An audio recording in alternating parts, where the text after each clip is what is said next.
Ma'am एक myth है कि अगर किसी की मृत्यु हो जाती है, फिर कोई अगर चाहता है कि उसका शक्ल दूसरे को मिल जाए, हूबहू शक्ल, तो क्या ऐसा पॉसिबल है? नहीं, ये बहुत बड़ा मिथक है प्लास्टिक सर्जरी को लेकर के, जो मूवीज़ या सीरियल्स में दिखाया जाता है कि एक इंसान की शक्ल उठा करके दूसरे इंसान पर लगा दी जाती है। ये असंभव है और ये आज तक रियलिटी में कभी नहीं हुआ है। प्लास्टिक सर्जरी में जो एक लेटेस्ट एडवांस में फेस ट्रांसप्लांट बोलते हैं, उसमें होता क्या है कि किसी मरीज का अगर चेहरा बुरी तरह से क्षतिग्रस्त हो गया हो, चाहे एक्सीडेंट से या किसी और कारण से, तो उसके लिए क्या करते हैं कि एक किसी भी मृतक से, ब्रेन डेड पेशेंट से, उसका स्किन, मसल और बोन्स को, जबड़े की हड्डियों को एक पूरे कंपोजिट यूनिट की तरह ले करके इस मरीज में लगा दिया जाता है जिसका चेहरा क्षतिग्रस्त है।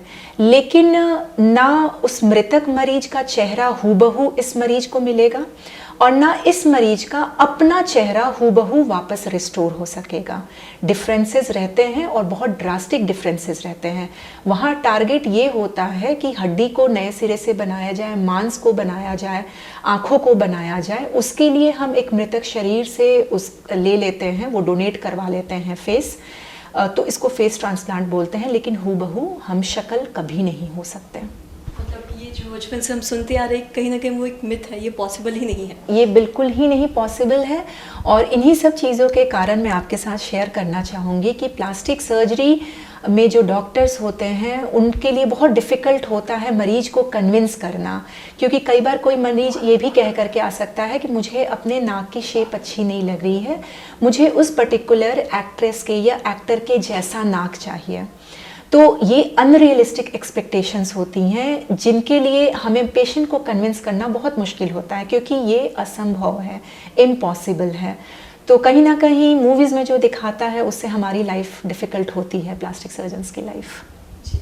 और अगर बात करें फाइनेंशियल की, अगर आम जन इसको अफोर्ड कर सकते हैं या नहीं, तो इस बारे में बताएं, क्योंकि ऐसा सुनने में आता है कि प्लास्टिक सर्जरी काफ़ी ज़्यादा एक्सपेंसिव होता है, आम जन इसको अफोर्ड नहीं कर सकते हैं, तो इसमें कितनी सच्चाई है? देखिए, प्लास्टिक सर्जरी क्या है कि ये एक सुपर स्पेशलिटी डिपार्टमेंट है। मतलब जो जनरल डिपार्टमेंट्स होते हैं उनके भी एक लेवल ऊपर है। This is the highest level कह सकते हैं आप मेडिकल साइंस में। तो इसमें पैसा जो होता है वो टेक्निक का भी लिया जाता है। अब जैसे किसी का हेयर ट्रांसप्लांट अगर करेंगे तो आम तौर पर किसी भी गंजे इंसान के सिर पर 2000 बाल मिनिमम हमें लगाने होते हैं। उसमें 6 से 8 घंटे का समय लगता है और कम से कम 6-7 लोगों की एक टीम होती है। तो टीम का एक्सपेंसेस, थिएटर का एक्सपेंसेस, ये सारा मिला करके कॉस्ट में इंक्लूडेड रहता है। तो बोलते हैं कि हेयर ट्रांसप्लांटेशन तो सर्जन्स जो हैं वो लाखों में बात करते हैं, 1 लाख या 2 लाख रुपए ले लेते हैं, लेकिन वो ये नहीं कंसिडर करते हैं कि इसमें टाइम और लोग कितने लगे हुए हैं। उसी तरह से बात करें कि लोग आते हैं ब्रेस्ट ऑगमेंटेशन के लिए कि ब्रेस्ट का हमारा आकार बढ़ा दीजिए, तो वहाँ पर कॉस्ट जो होता है वो इम्पोर्टेड इम्प्लांट्स के होते हैं। इम्प्लांट्स के 2 इम्प्लांट्स अगर दोनों ब्रेस्ट में लगने हैं तो फिर इम्प्लांट्स का कॉस्ट रहता है, मरीज को बेहोश करने का कॉस्ट रहता है, मरीज जितने दिन तक एडमिटेड रहेगा वो एडमिशन का, दवाइयों का, सब कुछ का कॉस्ट मिला रहता है। तो इसमें अफोर्डेबिलिटी की बात नहीं है, इसमें ये देखना होता है कि किस तरह का प्रोसीजर है। एक नॉर्मल स्किन ग्राफ्ट अगर करवाया जाए तो उसके कॉस्ट बहुत नहीं है। एक घाव पर अगर कहीं से लेकिन मांस लेकर के माइक्रो सर्जरी प्रोसीजर करना हो, जो कि अगेन 8-10 घंटे का होता है, तो उसके हिसाब से कॉस्ट बढ़ जाता है।